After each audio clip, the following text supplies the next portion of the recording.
Assalamualaikum warahmatullahi wabarakatuh. Di sini saya Lina Rosana dengan NPM 1910104037. Pada kesempatan kali ini saya akan mempresentasikan ataupun menjelaskan terkait dengan materi audit pertanggungjawaban pemerintah dan autor beserta dengan regulasi audit sektor publik pada mata kuliah audit sektor publik dengan dosen pengampu Ibu Suci Nasehati Sunaningsih dan Ibu Herlina Manurung. Pada bab pertama ini kita akan mempelajari tentang audit, pertanggungjawaban pemerintah, dan autor. Yang pertama itu ada pengertian audit sektor publik, di mana auditing merupakan suatu investigasi independen terhadap beberapa aktivitas khusus. Auditing pada organisasi sektor publik didefinisikan sebagai suatu proses sistematik secara objektif untuk melakukan pengujian keakuratan dan kelengkapan informasi yang disajikan dalam suatu laporan keuangan organisasi sektor publik. Kemudian pada audit sektor publik terdapat beberapa hal yang harus diperhatikan. Yang pertama ada proses sistematik, yang merupakan audit adalah aktivitas terstruktur yang mengikuti suatu urutan yang logis. Kemudian ada objektivitas, yaitu berkaitan dengan kualitas informasi yang disediakan dan juga kualitas orang yang melakukan audit. Selanjutnya ada penyediaan dan evaluasi bukti-bukti. Hal ini berkaitan dengan pengujian yang mendasari dukungan terhadap asersi ataupun representasi. Selanjutnya ada asersi tentang kegiatan dan kejadian ekonomi. Hal ini merupakan suatu deskripsi luas tentang subjek permasalahan yang diaudit. Kemudian ada derajat hubungan kriteria yang ada. Hal ini artinya suatu audit memberikan kecocokan antara asersi dengan kriteria yang ada. Dan yang terakhir itu ada mengkomunikasikan hasil secara sederhana agar bermanfaat. Hasil audit perlu dikomunikasikan kepada pihak-pihak yang berkepentingan. Komunikasi dapat dilakukan secara lisan maupun tulisan. Kemudian di sini ada cakupan audit sektor publik. Di sini telah disebutkan beberapa dari cakupan audit sektor publik. Untuk pengertian secara singkatnya adalah audit umum merupakan audit yang menggambarkan sifat. Kemudian untuk audit operasional, audit manajemen, audit atas program dan audit kinerja merupakan jenis audit yang mengandung unsur evaluasi ataupun efektivitas. Kemudian ada audit komprehensif, adalah sebuah pendekatan audit dengan menetapkan berbagai tipe audit. Yang selanjutnya ada pemeriksaan kemudian, yaitu audit yang dilakukan ketika periode akuntansi untuk seluruh kegiatan yang diaudit telah selesai atau telah tersedia asersi manajemen yang akan diverifikasi atau kejadian peristiwa transaksi yang telah selesai.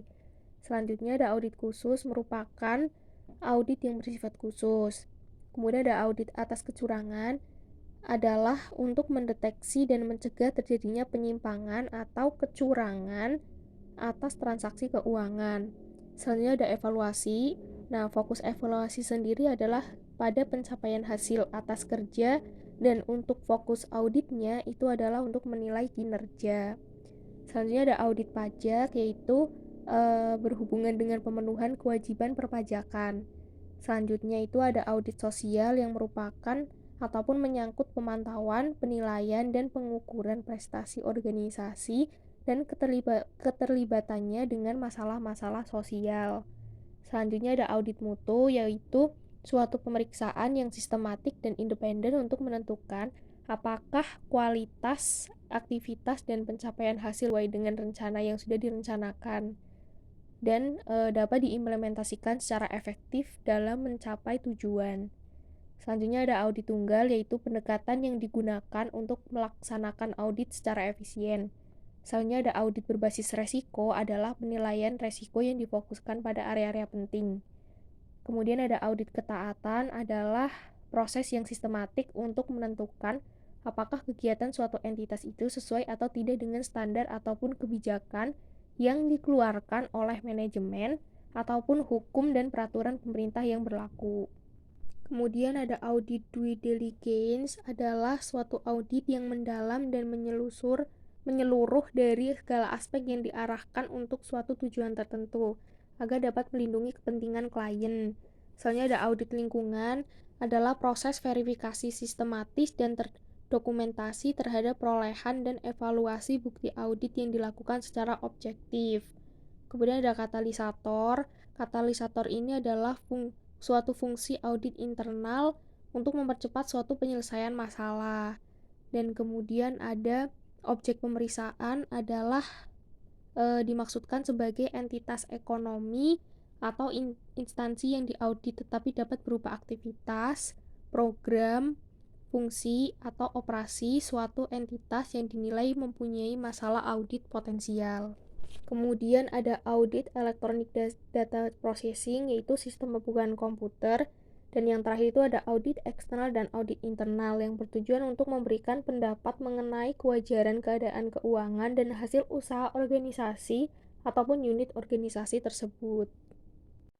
Selanjutnya ada proses audit sektor publik. Di sini ada 5 tahapan. Yang pertama itu ada pembuktian yang cukup.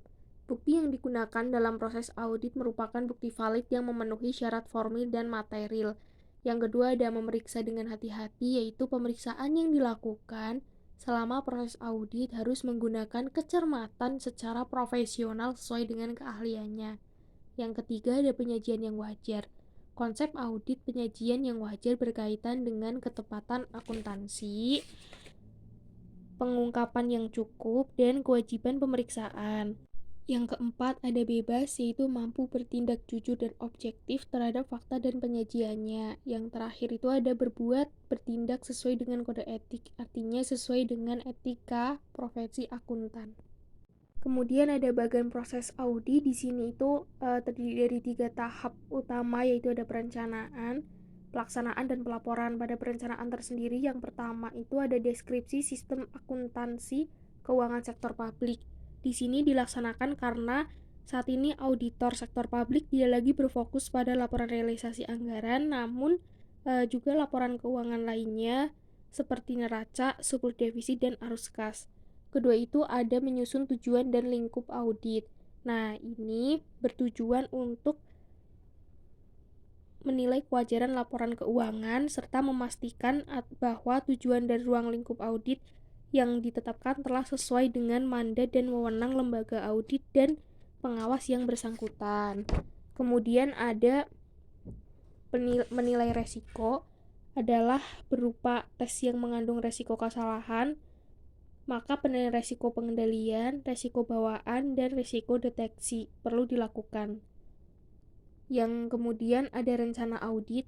Nah, rencana audit ini adalah berisi uraian mengenai area yang akan diaudit, jangka waktu pelaksanaan audit, personel yang dibutuhkan, dan sumber daya lain yang diperlukan untuk pelaksanaan audit.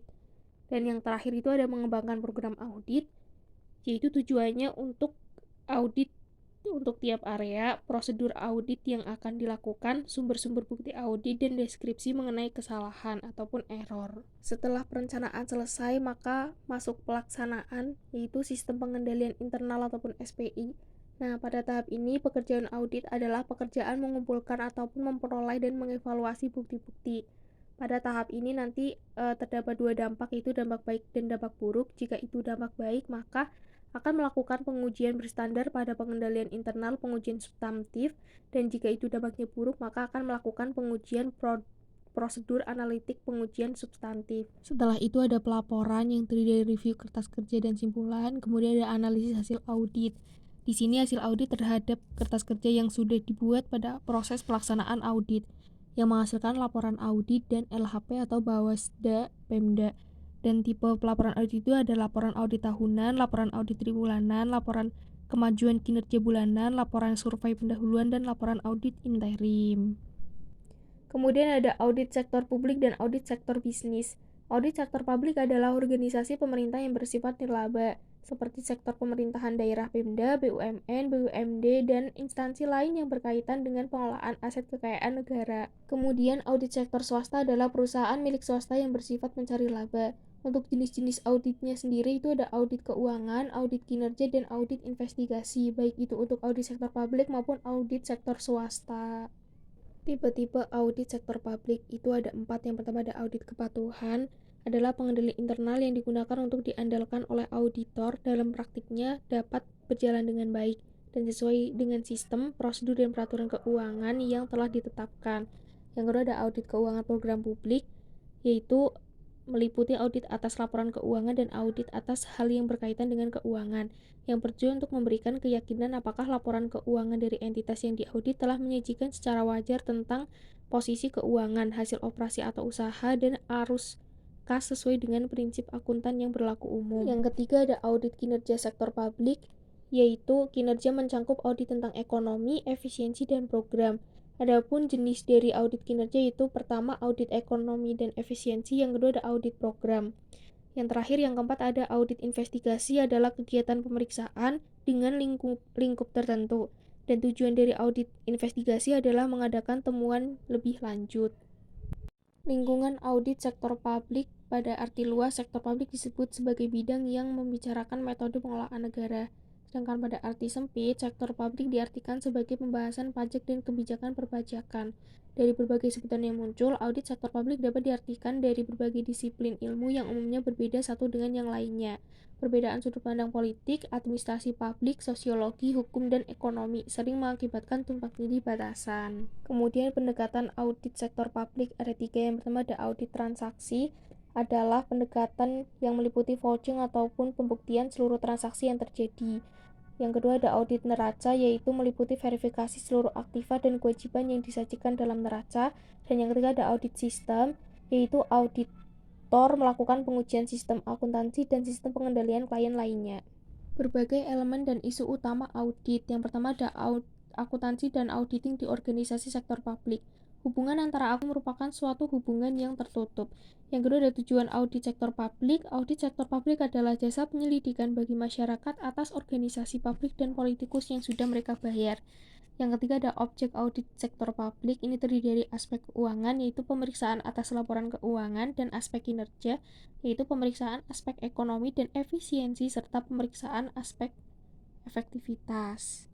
Peran auditor sektor publik. Yang pertama ada tugas, hak, tanggung jawab auditor sektor publik. Tugas auditor sektor publik adalah melakukan audit atau pemeriksaan terhadap organisasi-organisasi sektor publik mengenai kewajaran keuangan maupun kinerja organisasi. Yang kedua ada kualifikasi auditor sektor publik. Di dalam standar pemeriksaan keuangan negara SPKN, pernyataan standar umum pertama disebutkan bahwa pemeriksaan auditor secara kolektif harus memiliki kecakapan profesional yang memadai untuk melaksanakan tugas pemeriksaan. Yang ketiga ada mekanisme auditor sektor publik. Pemeriksaan terhadap organisasi sektor publik pemerintah dapat dilakukan oleh akuntan publik selain BPK. Nah, mekanismenya itu yang pertama ada pengangkatan auditor sektor publik, yang kedua ada pemindahan auditor sektor publik, dan yang ketiga ada pengunduran diri auditor sektor publik. Kemudian isu-isu utama di audit sektor publik. Yang pertama ada prosedur, bukti, dan asersi keuangan dan kinerja.